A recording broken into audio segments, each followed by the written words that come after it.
Hey guys, and welcome to another episode of Woke by Accident podcast. It is a weekly chat about socially conscious topics impacting the culture. I'd like to extend my gratitude in you listening to this podcast. It means everything to me, and I hope it is clear that this subject matter is so important to me. I care about our people, our future, and making a positive change in this nation. This episode is powered by Poddex. Do you find it difficult to come up with content ideas for your podcast? Or perhaps you've gotten stuck during an interview with a guest where you just have nothing more to ask? Try Poddex today. Poddex is the best all-in-one podcast idea generation tool. You get everything from episode ideas to interesting conversation starters for interviews, engaging discussions for your live streams, and even social media content ideas. With this tool, you don't have to spend weeks trying to come up with content for an episode or unique questions for your guests. Just shuffle the cards, pick one at random, hit the record button, and get started. Now you can make better content, have more fun while you're at it, and get your viral moment. All with Poddex. Head over to poddex.com and use code C4C. So welcome to another episode of Woke by Accident podcast. Today we have a special guest, Tory Russell. Tory is the Director of Black Organizing with the International Black Freedom Alliance, and he is also the creator of Books and Breakfast and the lead organizer in the Ferguson Uprising. He is a founding member of the Black Lives Matter policy and strategy team and organizer of Ferguson October, which called for thousands to come to Ferguson for a weekend of direct action to bring worldwide attention to the police brutality that Black people face. He was named one of Ebony Magazine's Power 100. He has been a featured speaker at the American Federation of Labor and Congress of Industrial Organizations, MLK conference. So many accolades. His writing has been featured in Ebony, Essence, and the Black Agenda Report. He's appeared in the following films: Ferguson Rises, Black Lives from 2018, Whose Streets, a documentary from 2017, another documentary, Fault Lines from 2014. So we just really are glad to have Tory. Welcome to the show. Appreciate you for having me. For sure. Outside of the St. Louis metropolitan area may not be so familiar with your work, but Google him if you all don't know. All right. Tell us when your activism started. I guess as a kid, my activism kind of started really young, but I wouldn't really call it what I'm doing now. So as a kid, I was just, I go to marches. I would go to the MLK Day March. I would go to the rallies. I would listen to people like Percy Green and Norman Say, and Mama Jamala Rogers and other people speak.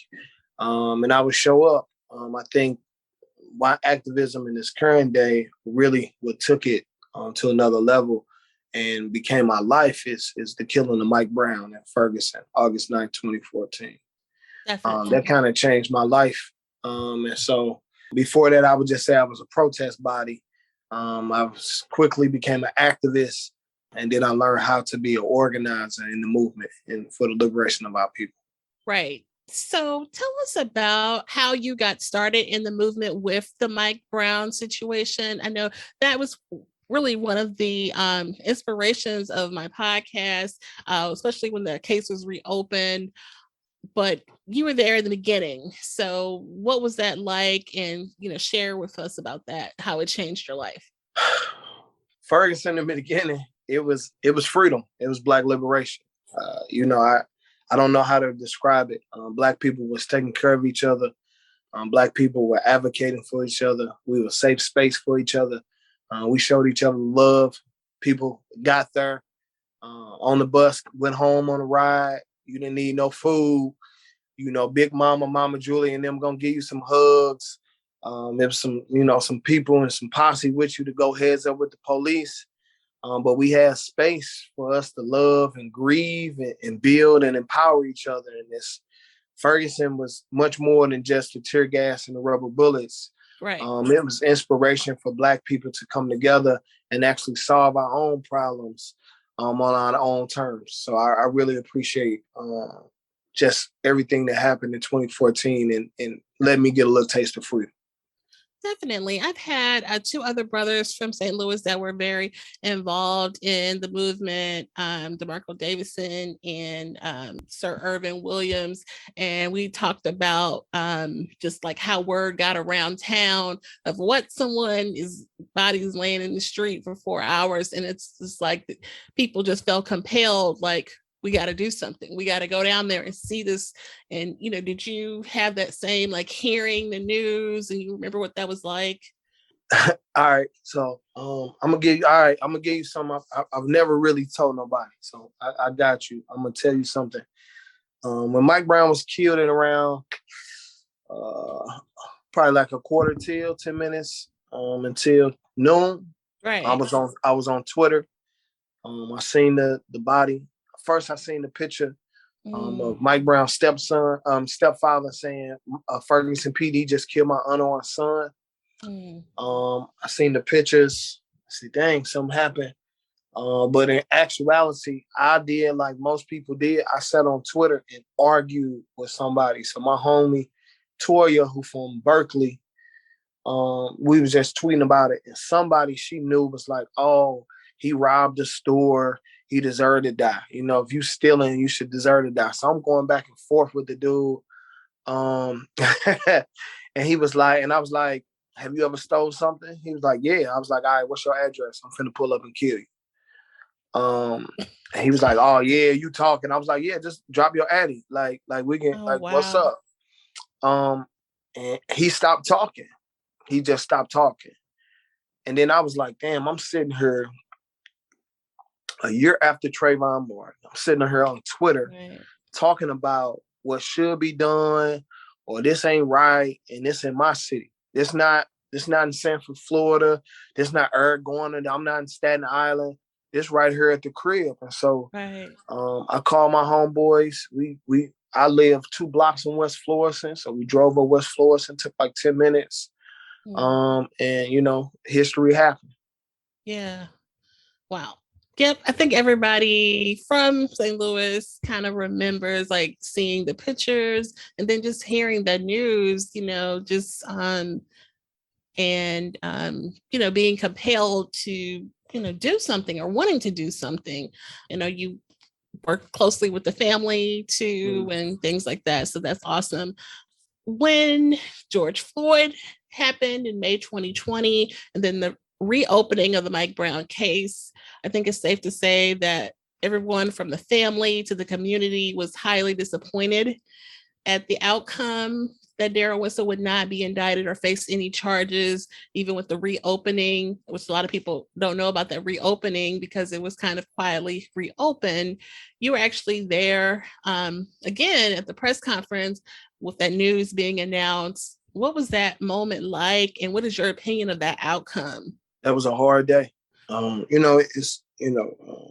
Mike Brown didn't get justice again at the hands of a Black prosecutor who was a Ferguson City Council member, a person who we worked to remove the old white supremacist Bob McCullough from being a prosecutor, and what we thought at the time was a better option.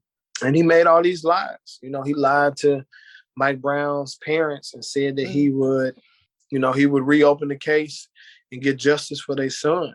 He told this to their face.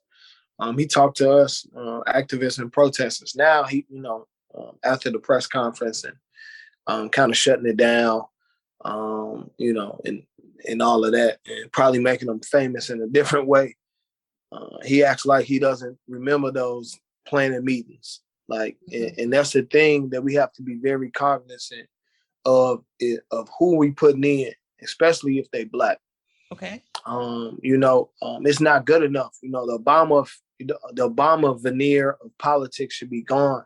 It ain't just a black face in a high place. It ain't just somebody who could play basketball or listen to hip hop music. Like Kamala, she didn't smoke weed, but she locked people up for weed when she was, prosecuting in the state of California. And so those are the contradictions. But on that day, I felt like Mike Brown said, Mike Brown Sr., his father, I'll never forget when the first non-indictment came, he said, man, it felt like they killed my son twice. And so the day that we was expecting Wesley Bell to actually do something and nothing happened, when I called Mike after I left the press conference, he was like, I felt like my son got killed for a third time.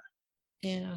And so that's, it's frustrating as an organizer working with the family, because what other people see as a hashtag, for me, I get to see the parents' tears. I get to see, brothers and sisters broken down.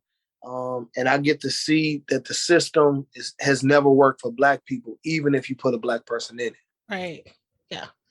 That's, disappointing is really not the word. It's worse than that. I mean, I know I volunteered on the campaign to a lot we of. all did. It's okay. It's okay. I'm a hug. Give me a hug. Give me a virtual hug. It's okay. Let that out. Yeah. So it was disappointing. I mean, that's all I can say. It was very disappointing. But like I said, the press conference, Wesley Bell will be a one-term prosecutor. I'm willing to go all out to find someone to groom them, to run their campaign, and make sure that Wesley Bell does not win. And to be honest with you, I don't care who wins. It ain't gonna be Wesley Bell. Yeah, they you were very vocal at the press conference. And I meant that shit the whole way. I hear you. I hear you, and I feel that I understand. But yeah, it's just horrible that it worked out that way. It really is. Now, your activism work doesn't just encompass Ferguson and the movement here. You've traveled to support other efforts such as Breonna Taylor, George Floyd. Any thoughts on that experience? And did you notice a difference in the way that those movements were handled? Yeah. I think it's a difference depending on where you go. So it's probably not a place or uprising that I haven't been to. And so, from Ferguson to Baltimore to Minneapolis to Milwaukee, to Louisville, to Oakland, went down to Florida for a sister, Toya Wilson. It's a lot of people who, don't get a headline, don't get a hashtag. It ain't just Black men, it ain't just Black women, it ain't just Black kids, it's Black trans people, it's everybody. And as a Black man, I try my best to be everywhere, and try to organize. And, I guess at this point, because the protesters are really young, I'm like the movement or the protest OG at this point. Right. And so it's just different. It depends on, how hood people are, how radical their politics are.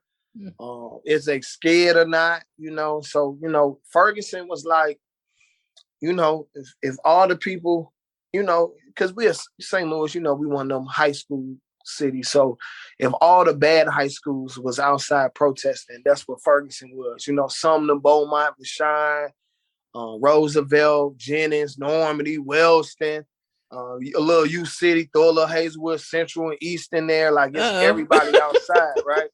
My school. Yeah. And that's kind of what it is, right? And even some of the D-said kids that went to the good schools like Ladue and Clayton, they was outside too, right?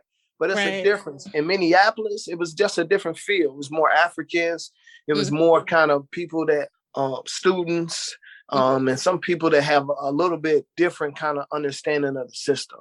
Louisville, though, it was a tug of war between the hood people and the Black Lives Matter people. I seen some of the things that people talk about online about respectability politics or listening to Black women. And I think all that's cool in theory until you show up and you listening or following the wrong Black woman who's scared, afraid of the system that's trying to sell us out, or the queer Black people who not with the shits. And so what happened was the contradictions were high. And it just depends on where you are. But what happens over time is that the people who are connected to the masses, who in the day-to-day struggle, who ain't scared, and who ain't never gonna quit, come out. And they don't really have a social economic background. I've seen rich people stay outside longer than the poor, and I've seen poor people with no resources stay outside than the rich. So it's just about, as a young Black person or a Black person, period, do you understand what Black freedom look like, and are you willing to sacrifice it all for it? And then it was kind of diverse too, right? Like other ethnicities and. Yeah, I mean, Ferguson was bliggity Black though. So right. I mean, it was probably like maybe 5% white. Okay. And then at nighttime it was 99.9% Black. Minneapolis, it was probably 50% Black, and there was a lot of white and others out there. Louisville, it was probably majority non-Black people outside. In some instances. And then it just depends on, what the direction is. Are they listening? Are they allies or are they accomplices? Or the Black people connected and struggle, or somebody trying to look good for their IG picture. All those things come into play. But it's just depending on what protest, what march, and what month you in. But, for me, be it Ferguson, we stayed out over 400 days. Or for Breonna Taylor, which I stayed out there. I lived out there for 6 weeks to seek justice for her, along with Tamika Mallory and other people, and Until Freedom and other people nationally. We try to put in work. We try to be there for the family. But more importantly, we try to build young people up, organizers up in that city, because I don't live there. So I can give you all the game I want and try to put you into it. But I'm going to be gone because I got my own city. But I can call, I'm one phone call away, but it's your thing to organize once I leave. And that's kind of what we try to go around and try to have this understanding of what we're doing. So did they reach out to you, or you just wanted to get involved, or? I mean, usually people reach out to me, I go where I need it. I go, like Big Mama say, I ain't just showing up. And if I show up, I ain't showing up empty handed. I'm going to come knocking with my elbows. I got some presents in my hands. And so, Until Freedom, Tamika Mallory reached out to me, my son, Angelo Pinto, even the homie Linda Sansour. She was like, yo, what's up, Tory? We pulled up with Mike Brown Sr. Awesome. And then right there, they was like, yo, you going to stay? And I was like, yeah, I'm going to commit to stay. So I stayed for 6 weeks. Oh, wow. And really, like, yo, I'm going to put this on hold here. Because it's funny, because here, the first day after like the George Floyd and stuff and everything started to like really spring up, our organization organized like the first 2 protests. And then I went to Minneapolis. Yeah. Then when I came back, I did some stuff here. And then I worked with Mike Brown family around the 6-year anniversary. And then from there, I went to Louisville and I stayed there for 6 weeks. So, the first year of the pandemic was really hectic all over the country. Oh, yeah. But, that's the beauty of movement organizing. We can find ourselves and uplift our people and find our tribe and our family everywhere in the world. That's awesome. Kudos to you for, immersing yourself and helping other movements. That's awesome. What would you feel like is the takeaway from the Ferguson movement? I would say it's probably like 3 really good takeaways from Ferguson. So one, like Brother Shaheed, the curator. If people don't know, Brother Shaheed is an elder organizer, activist here in St. Louis, Missouri. He's actually the creator of the Hands Up, Don't Shoot chant that the world knows. They might not know the person who created the chant, Anthony Shaheed, but everyone knows the Hands Up, Don't Shoot chant. He always has this saying, trust Allah, trust God, but tie your camel. So he say, trust God, but tie your camel. So, believe, trust your instincts, but don't be no damn fool, right? So it's like, believe in what you believe in and go with your emotions, because sometimes your emotions lead you to the right place, but, still keep your wisdom and your knowledge of what it looked like and what it feel like when you get there at the protest or at the movement. I think that's the first. Second, build with your people.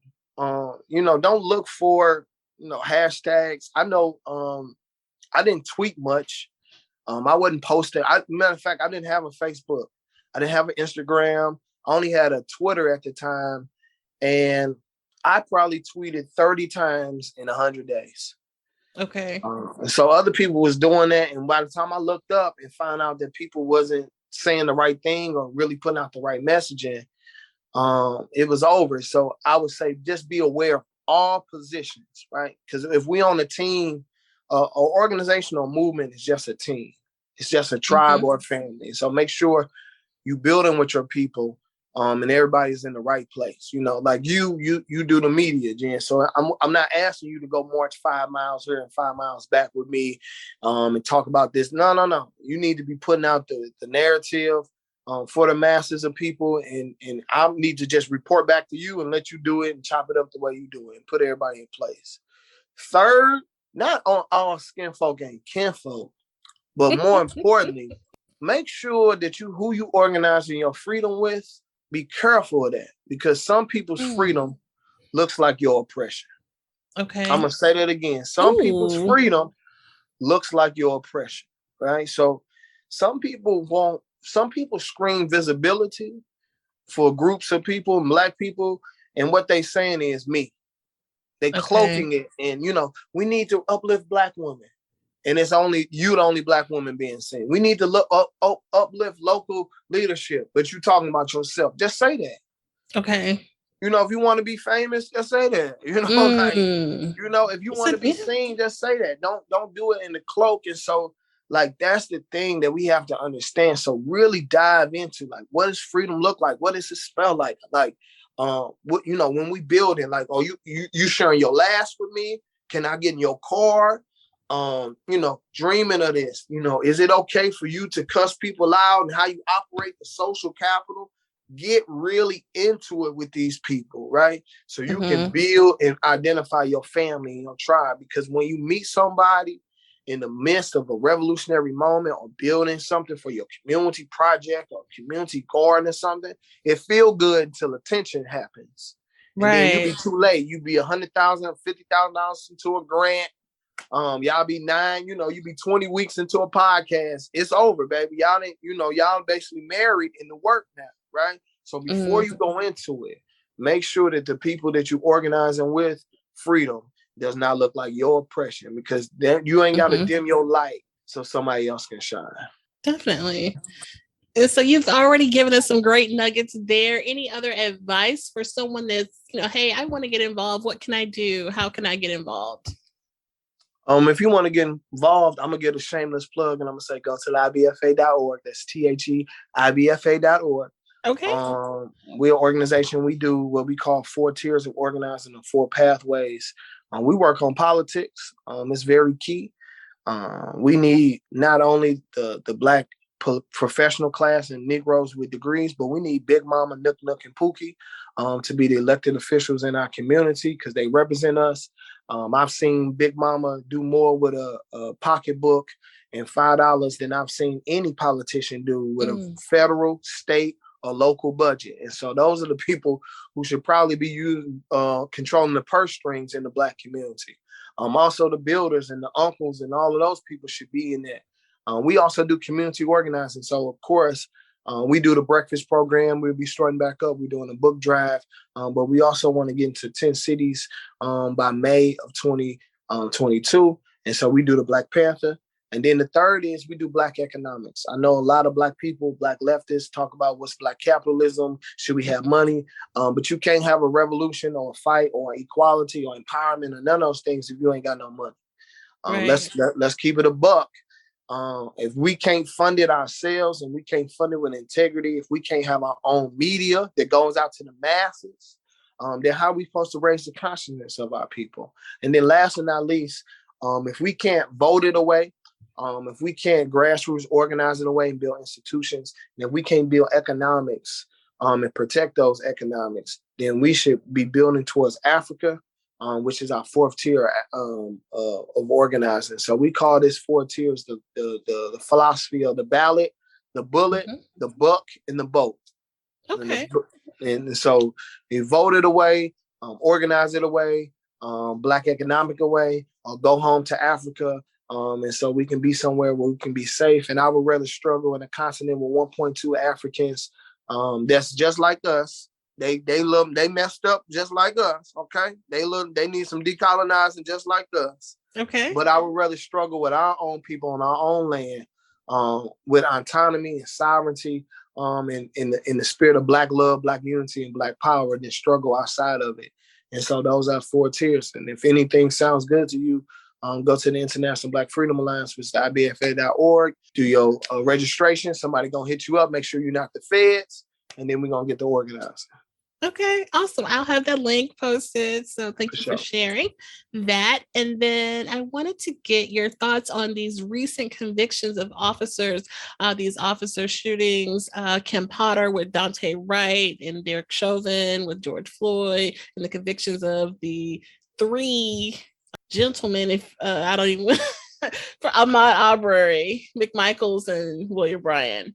Do you think the presence of the video footage played a part in the convictions that were received there? What are your thoughts on that? I think what we're seeing now is we are believing that the videos are helpful, but we have to understand that the videos were already present. The prosecutor in Ahmaud Arbery's case had the video, saw it already. If it wasn't for the pressure from the community, then nothing would have happened. And so we have to understand that hashtags, social media posts, even petitions don't work, but pressure, applying real pressure and telling them what it is and what it ain't, that makes it move, and even to get even a grand jury indictment, which is the lowest bar and the lowest hanging fruit that we can have.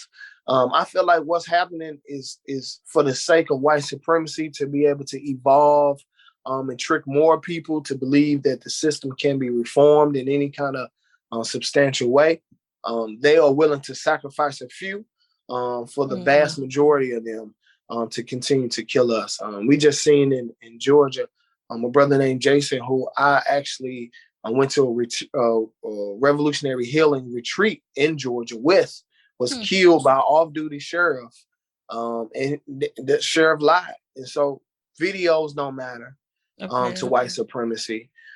Petitions don't matter, and hashtags don't matter. It actually matters when you calling them, emailing them, pulling up to their face, economic boycotts and protests. Those are the things I think that makes a needle move, but we also have to move beyond that. And so I don't want people to be fooled that 1, 2, 3, or 5 people being, convicted over the last few years is going to be something substantial, because Laquan McDonald's killer will be released from prison after only 3 years after killing him in Chicago. So he was supposed to do, I think, 10. He's doing 3. And so here's where we are. They'll highlight a few for the 99.9% of them to be able to do the most heinous stuff to us. And if they're doing this on camera, we already know what they're doing off camera. That's true. And I'm glad you mentioned applying pressure. That totally was the case with Ahmaud Arbery, with all of that video footage, the corruption behind it. They had to indict, that female prosecutor in that case, because she, really kept it from moving forward. Look how long it took for them to get arrested. They literally shot him down and went home. How does that happen? It's just shocking. And we just gotta remember Ahmaud Arbery case. The prosecutor had it with 1,000 Black people show up into a small city like New Brunswick. It makes people want to prosecute people. George Floyd, a whole rebellion had to happen throughout the summer for these charges, and even to get beyond the grand jury hearing to get an actual case. And we can't forget about Daunte Wright being killed by Kim Porter, because not only did they do this after George Floyd, after Breonna Taylor, after the country was turned up, right? That the NBA had to go on strike along with every major sports league in the country to demand justice for Daunte Wright. And so what we're saying is we're seeing what the pressure applied gets us, but we have to continue to pressure and be on one accord. That's true. So the video alone is not enough. So always apply pressure. Yeah, it's glad that, you see all these videos of people being pulled over. And the first thing they do is get their camera out, and that's great because you might capture something that is needed to be caught. But, it may be a situation where we do have to apply pressure. So you can't be afraid to, do that. And you can get involved in those ways, calling and are on the front lawn of the prosecutor in Louisville, Yeah. So yeah. And it may take Black people doing something different politically, voting for different people, running our own candidates, even possibly creating our own political party. It may take mass amounts of not only boycotts, but boycotts where people are only buying Black and not supporting these racist institutions and corporations who fund these people and fund the police. It may take all of those things working together. But like I said, pressure is always needs to be applied. And we all know that mass disruption and civil disobedience gets the goods. And so angry is good. Definitely. Angry is always good. For sure. And one question from the sponsor at Poddex. What do you think is not fair in today's society? What do I think is not fair in today's society? Yes. Today's society. Okay. I mean, we talked about like the political system. Like, there's a lot of things we can, I think the most unfair thing, if I'm going to talk about, like, if I can pinpoint the most unfair thing is, I think the most unfair part of society today is probably that the fact that the political system does not work for Black people. Okay. That's the most horrid part, in that America is not a democracy. If voters can be suppressed, and if districts can be gerrymandered, and if people can be released from jail and not have the right to vote to be returned to them, then we don't live in democracy. And so what happens is that things like reparations, which should be at the top of any Democratic party's agenda, is not being pushed, even if they have the majority. These are the things that really take up a lot of Black people's time, money, energy, effort. We put in, like, the Wesley Bell situation, because we are believing that our votes are being counted, and then the people that we're voting on are going to do something. But it seems like every time, even after the runoff and Biden, lying, talking about he gonna give us $2,000 and the Democrats gonna cancel student debt. It seems like it's always something that Black people don't get, and that's just unfair for us. Definitely. I hear you on that. And then let us know again about any efforts that you're working on, and tell us again about your organization, how people can reach out.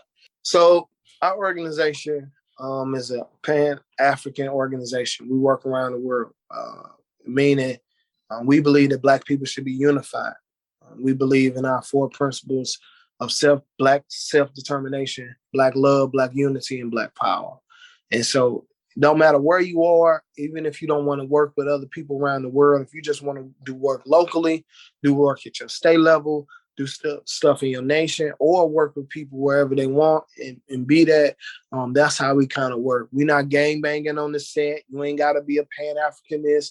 You ain't got to stop being a feminine. We don't do none of that. We just believe that Black people can work together wherever we are, and we do the things. And so no matter where you hear this podcast at, no matter where you at in the world, if you believe that your community can be changed and you got some homies, a squad, some peoples, your family and them can do something at least instrumental in your community to change the world for the people that you love, Black people in particular, then pull up.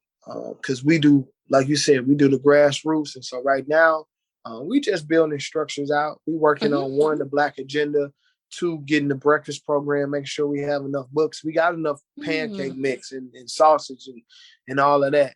Turkey sausage, none of that. But we need Black books. And so the key part of Black books and breakfast is we only give Black books out, Black authors, Black illustrators. And we're just trying to collect enough books. Some places like St. Louis and Louisville, in Birmingham and Mobile and Jacksonville and all these other places that do the breakfast program can kind of be funding. So we working at a very local level on how we just even create smaller things before we get to the institution building. We just want to build with people, become in what we call intentional community, and live what we call Ubuntu, which is I am because we are. And so you can do that at the IBFA.org. Okay, that's what's up. Awesome. Anything else to share? No, I mean, I think the one thing is I want to leave people with this. It's Black people out here that care about the same things that you care about. It's Black people out here that's been working on these things before me and you been born. And it's Black people out here that can't wait to work with you. Here at the International Black Freedom Alliance, we want to be that place so people don't feel alone. There's no space that you can't reach. There's no kind of shunning away. We believe that every Black person is important. Anything that you've ever dreamed at night and any plans that you have to do it with us, because we love Black people and we believe that Black people are smart enough, resilient enough, educated enough, talented enough, and resourceful enough to get free with or without our allies. We believe that we can do it on our own. As long as we work together, we can do it. Awesome. Definitely. Okay. I think that is awesome. And we will share that information so people can reach out. Resources are needed and the people want to get involved. And this, definitely is a worthy cause. So we'll spread the word. And I appreciate you for joining us today. Thanks for having me. Oh, for sure. Have a great day. Thank you. Thanks for listening, guys. At this time, we're going to go ahead and conclude the episode. We greatly appreciate you listening. We invite you to follow us on social media. On Instagram, it is Woke by Accident Podcast. On Twitter, it is Woke by. On Facebook, it is Woke by Accident Podcast. We also have the new website up, www.wokebyaccident.net. Please check us out and also follow us on all of your favorite streaming platforms, and please leave a review and share feedback. You can also reach out by Gmail, wokebyaccident@gmail.com. And every time you listen, we appreciate it so much. Thank you for listening and take care.